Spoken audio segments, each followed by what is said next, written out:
Good morning, class test student. Before doing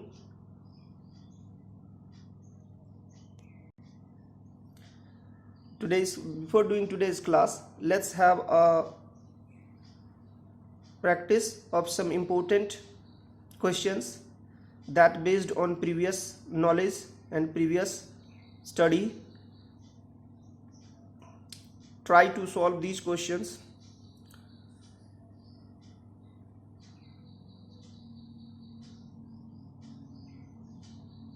And then we'll move to the next section of this chapter.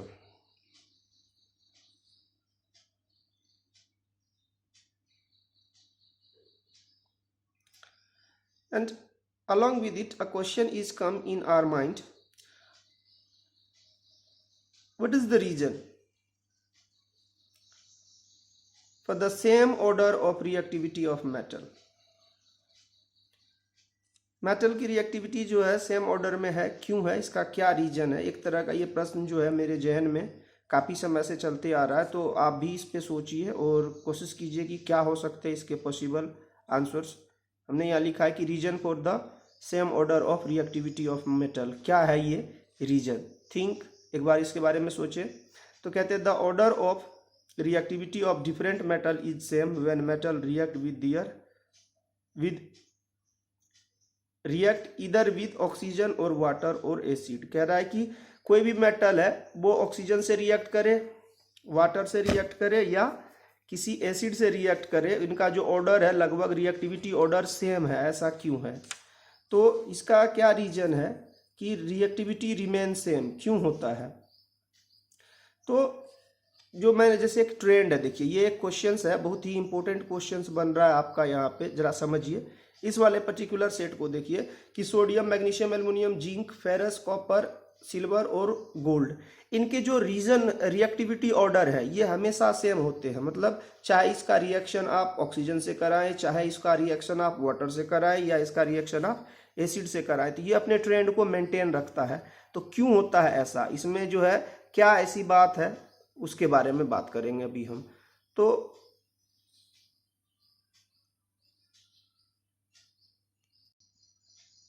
चलिए अभी हम बात करते हैं कि why do order of reactivity remain the same. तो जितने भी मेटल है ये सारे इलेक्ट्रोपॉजिटिव नेचर के होते हैं और they form positively charge ions by lose electron from their outer shell to complete their octet and become stable. The ease with which each element can form cation decide its reactivity.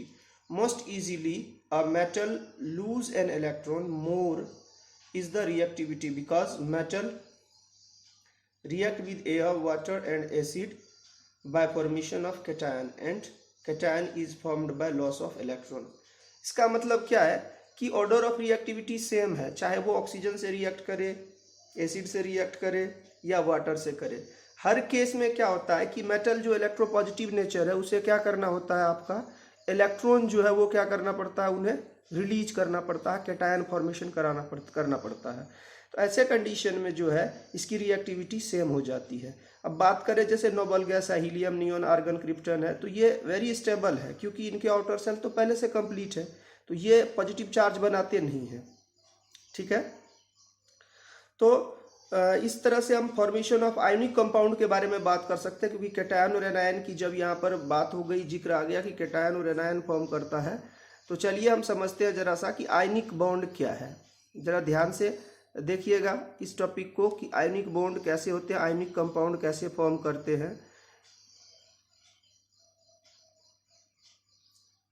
Ionic bond कहते हैं the metal which have 1, 2 और 3 electron in outermost cell have tendency to lose them and form respective cation। तो जब ये cation बना लेंगे, जैसे sodium, magnesium, aluminium की बात कर रहे हैं, यहाँ पर आपने देखा कि सोडियम के आउटर सेल में यहाँ पर 281 इलेक्ट्रॉन है, ये क्या करता है आफ्टर रिएक्शन एक छोड़ देता है, स्टेबल कॉन्फ़िगरेशन में आ गया, एक इलेक्ट्रॉन निकल गया।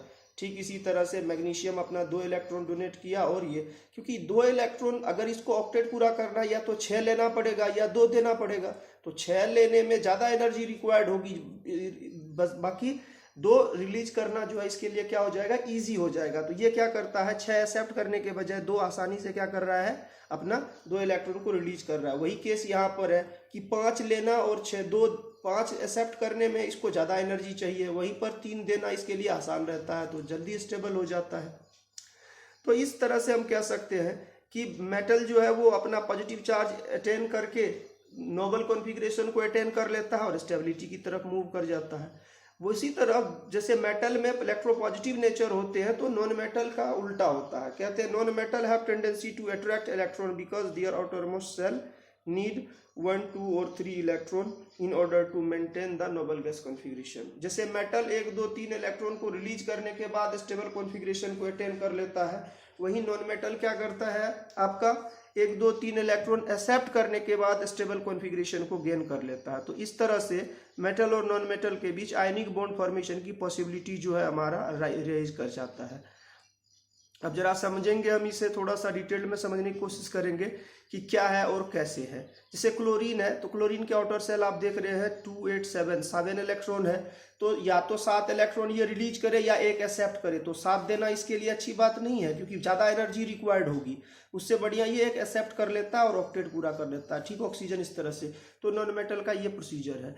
तो कहते हैं कि in this way non metal gain electron and become stable because the outermost shell configuration similar to noble gas.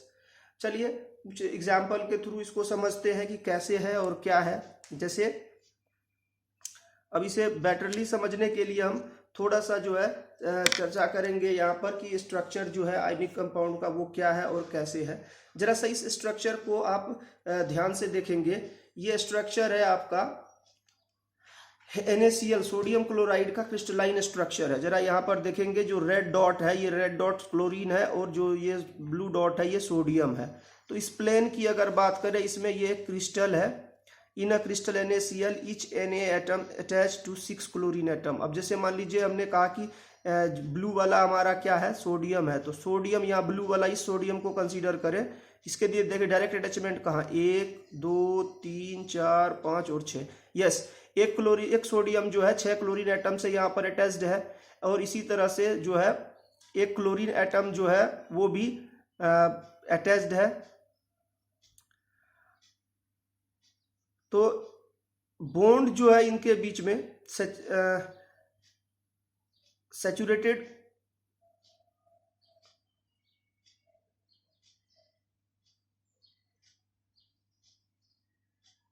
इनके बीच में जो बॉन्ड फॉर्मेशन हो रहा है सैचुरेटेड नहीं है, मतलब more than Cl- ion attach to the Na+, यानी एक जो क्लोरीन एटम है उनकी कनेक्टिविटी की बात हो रही है, जो सोडियम एटम उनकी कनेक्टिविटी की बात हो रही है। तो होता क्या है देखिए कि NaCl में क्या है। अब चलिए इसका एक बार समझते हैं, हम थियोरेटिकली समझते हैं क्या है। कि मान लीजिए कि आप जो बॉन्ड फॉर्म्ड हो रहा है उसमें तो सोडियम अपना इलेक्ट्रॉन लॉस कर दिया, क्लोरीन ने उस इलेक्ट्रॉन को गेन कर लिया। इस तरह से पॉजिटिव नेगेटिव मिल करके due to electrostatic force of attraction एक दूसरे को बाइंड कर लेता है और NaCl बन जाता है। तो इस तरह से कहते हैं द अट्रैक्शन पॉजिटिव और negative ion type chemical bond known as ionic bond and this reason sodium chloride called ionic compound and compound also called electrovalent compound. ये दोनों आप देख रहे हैं कि यहाँ पर है एक इलेक्ट्रॉन, इसने इसको लूज कर दिया और दोनों स्टेबल कॉन्फ़िगरेशन को आपने अटेन कर लिया। तो इस तरह से कहते हैं कि important feature of this bond is that it is not exclusive bond. Exclusive bond मतलब a given sodium ion feel an attraction to all the chlorine in its vicinity because the electrostatic force is long range force. Similarly, each chlorine is attached to all the sodium ion and again it's apply the same kind of attraction to its neighboring. तो net result क्या हो रहा है देखिए आप, sodium chloride जो आपका आयनिक compound है उसके केस में कह रहे हैं। तो नेट रिजल्ट क्या है कि आपने डायग्राम देखा ही था। अब जैसे कहते हैं कि सो दैट N2O और MgO आयनिक कंपाउंड, तो ये एक नॉर्मल से एक्सरसाइज है, जरा ध्यान से देखिए आपको समझ में आ जाएगा कि N2O आयनिक कंपाउंड है कैसे, ये आपको शो करना है। शो करने का मतलब हुआ कि इलस्ट्रेट करना है कि हाउ ये आयनिक है या नहीं है। इस तरह से इसे जस्टिफाई भी करना है आपको। तो चलिए देखते हैं हम। Sodium oxide N2O, sodium electronic configuration 281, सो ये क्या करेगा, एक इलेक्ट्रॉन लूज करेगा। ऑक्सीजन इलेक्ट्रॉनिक कॉन्फ़िगरेशन 286, तो ये क्या करेगा, 2 इलेक्ट्रॉन गेन करेगा, क्योंकि 6 देना इसके लिए पॉसिबल नहीं है। तो जब ये दोनों आपस में कंबाइन करेंगे, यानी कि Na 2 इलेक्ट्रॉन लूज करके 2Na प्लस आयन बना दिया, और वहीं पर सोडियम क्या किया, 2 ऑक्सीजन से मिल करके ये, तो इस तरह से हम कह सकते हैं कि ये क्या है, आपका आयोनिक कंपाउंड है। इसी तरह MgO के बारे में अगर आप बात करें, MgO का इलेक्ट्रॉनिक कॉन्फ़िगरेशन की बात करें, तो फिर वही है भाई कि मैग्नीशियम है 28 और ये है यहाँ 2 इलेक्ट्रॉन, फिर अगेन एक्सेप्ट कर लिया, और इस तरह से। तो फॉर्मेशन ऑफ आयनिक कंपाउंड पे बेस्ड अगर आपको क्वेश्चन पूछा जाएगा तो आप आसानी से इसे जो है आप सॉल्व कर सकते हैं। इसके बाद क्या होता है कि प्रॉपर्टीज ऑफ आयनिक कंपाउंड की, आयनिक कंपाउंड की प्रॉपर्टीज क्या है। चलिए ज्यादा समय न लेते हुए मैं आपको आसान शब्दों में आयनिक कंपाउंड की प्रॉपर्टीज को समझाता हूं कि क्या है आयनिक कंपाउंड की प्रॉपर्टीज, या कैसे जो है ये कन्फ्यूज करेगा एक दूसरे के साथ, कैसे जो है इसका वर्केबिलिटी है, क्या है। तो आयनिक कंपाउंड फॉर्म्ड होते हैं गेन और लॉस ऑफ इलेक्ट्रॉन से। जो बॉन्ड फॉर्म्ड होते हैं मेटल नॉन मेटल के बीच होते हैं, और कंस्टिट्यूएंट जो है आयनिक कंपाउंड का वो कैटायन और आयन होता है। तो प्रॉपर्टी क्या है, पहला है कि state of ionic compound, ionic compound का स्टेट क्या होगा। आयनिक कंपाउंड जो है ये क्रिस्टलाइन सॉलिड होते हैं, ये हार्ड और ब्रिटल होते हैं, strong electrostatic force of attraction होता है इनमें, पॉजिटिव और नेगेटिव आयन से मिलकर बने होते हैं, यानी क्लोजली पैक्ड होते हैं। तो आयनिक कंपाउंड जो है कहते हैं कि इलेक्ट्रिसिटी सॉलिड स्टेट में कोई भी आयनिक कंपाउंड इलेक्ट्रिसिटी को पास नहीं करेगा, ठीक है। तो जरा ध्यान रखिएगा इस बात को। और जो दूसरा इंपॉर्टेंट प्रॉपर्टी है आयनिक कंपाउंड के रिगार्डिंग, वो क्या है, वो ये है कि ionic compound have high melting and boiling point. Ionic compound जो है मेल्टिंग और बॉइलिंग पॉइंट काफी ज्यादा होता है, यानी 600 से 1000 के बीच, यानी 873 केल्विन से लेकर के 1273 केल्विन के बीच होगा। क्यों, क्योंकि इनके बीच फोर्स ऑफ अट्रैक्शन जो है कैटायन आयन के बीच वो ज्यादा होता है। अब जैसे NaCl की बात करें तो NaCl का जो मेल्टिंग पॉइंट है, मेल्टिंग पॉइंट ऑफ NaCl है वो 801 डिग्री सी यानी 1074 केल्विन है, और बॉइलिंग पॉइंट 1413 डिग्री सी यानी 1686 केल्विन है। इनका जो है आपका वो बॉइलिंग पॉइंट है NaCl का। तो आयनिक कंपाउंड का high melting and why ionic compound है high melting and boiling point की अगर आप बात करेंगे तो इससे क्या पता चलेगा आपको, इससे सीधा सीधा पता चलेगा कि आयनिक कंपाउंड का मेल्टिंग और बॉइलिंग पॉइंट ज्यादा होता है। क्यों होता है, क्योंकि ये strong electrostatic force of attraction से बाइंड होते हैं। तीसरा सोल्युबिलिटी, आयनिक कंपाउंड जो है वाटर में सोल्यूबल होता है लेकिन ऑर्गेनिक सॉल्यूशन में इनसोल्यूबल होता है। सोल्युबिलिटी जो है लाइक डिजोल्व लाइक प्रिंसिपल पे बेस्ड है, यानी पोलर जो है पोलर में, आयनिक जो है आयनिक में डिजोल्व होगा। जैसे NaCl, KCl, पोटेशियम नाइट्रेट ये सब है, तो आयनिक कंपाउंड है तो ये वाटर में सोल्यूबल होगा। और जो लास्ट इंपॉर्टेंट प्रॉपर्टी है इसमें वो है थर्मल कंडक्शन ऑफ इलेक्ट्रिसिटी, यानी इलेक्ट्रिकल कंडक्टिविटी। मैंने अभी पहले ही कहा था कि आयनिक कंपाउंड जो है वो सॉलिड स्टेट में या नहीं करते करंट पास, ये केवल मोल्टन स्टेट या सॉल्यूशन में ही गुड कंडक्टर होते हैं, क्योंकि एक्वा सॉल्यूशन में ये पास करते हैं आराम से, लेकिन ऐसे नहीं करते। तो इन चीज़ों के लिए जो है आपको आप एक नॉर्मल एक्टिविटी अपने घर में भी कर सकते हो, उसके थ्रू इसे समझ सकते हैं। तो चलिए हम अपने, जैसे आपको करना क्या है, एक सिंपल सा काम करना है गाइस, करना है कि एक बीकर में पानी लीजिए, डिस्टिल्ड वाटर होना चाहिए, उसमें बैटरी के थ्रू करंट पास कीजिए, तो आपको पता चलेगा कि कोई भी करंट पास नहीं हो रहा। लेकिन आप उसमें थोड़े से NaCl डाल दीजिए, फिर करंट पास कीजिए, आपको पता चलेगा कि ये करंट पास हो रहा है। तो इस तरह की एक्टिविटी से आप आसानी से पता लगा सकते हैं कि जो है आयनिक कंपाउंड जो है वो सॉलिड स्टेट में करंट नहीं पास करता लेकिन एक्वस या सॉल्यूशन में करता है।